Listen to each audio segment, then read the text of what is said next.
दोस्तों, आज की कहानी सच्ची घटना पर आधारित है। महाराष्ट्र की मदर टेरेसा कहे जाने वाली माई सिंधु ताई के बारे में। उन्होंने संघर्ष भरी जीवन कैसे हंसते हंसते बिता दिया।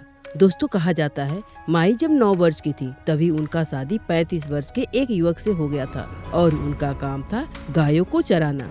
लेकिन गोबर उठाने का काम सिंधु ताई करती थी।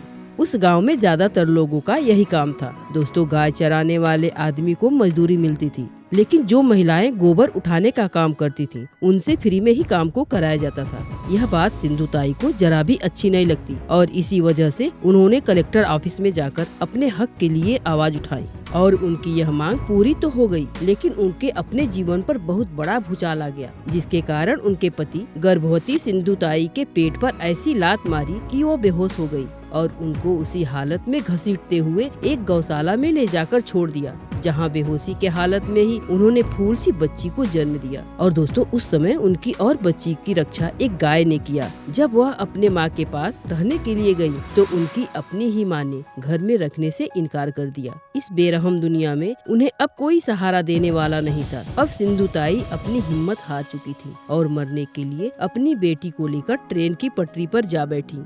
लेकिन दोस्तों, तभी उनकी नजर फूल सी बच्ची पर पड़ी तो उन्हें ऐसा लगा कि वह उससे कह रही हो, माँ, जब मुझे मारना ही था तो मुझे जन्म ही क्यों दिया। और यह ख्याल आते ही सिंधु ताई ने झट से अपना इरादा बदल दिया। दोस्तों, अब सिंधु ताई भीख मांगकर अपना और अपने बच्चे का पेट पालने लगी। यहाँ तक कि वह अपने न खाकर भूखे लोगों को खाना खिलाती थी। और एक समय ऐसा भी आया जब वह अपनी और अपनी बेटी की सुरक्षा के लिए शमशान घाट पर रहना उचित समझा। यहाँ तक कि उन्होंने जलती हुई चिता पर बेरहम भूख को मिटाने के लिए रोटी सेका करती थी। उन्होंने इस दर्द भरे जीवन से यह महसूस की न जाने और कितने बच्चों को एक माँ की जरूरत होगी, और उन्होंने यह निर्णय लिया कि उनके पास आने वाले सभी बच्चों की माँ बनेंगी। और आज उनका कई अनाथ आश्रम चलता है, जहाँ पर उन्होंने सैकड़ों और हजारों बच्चों को माँ का प्यार दिया।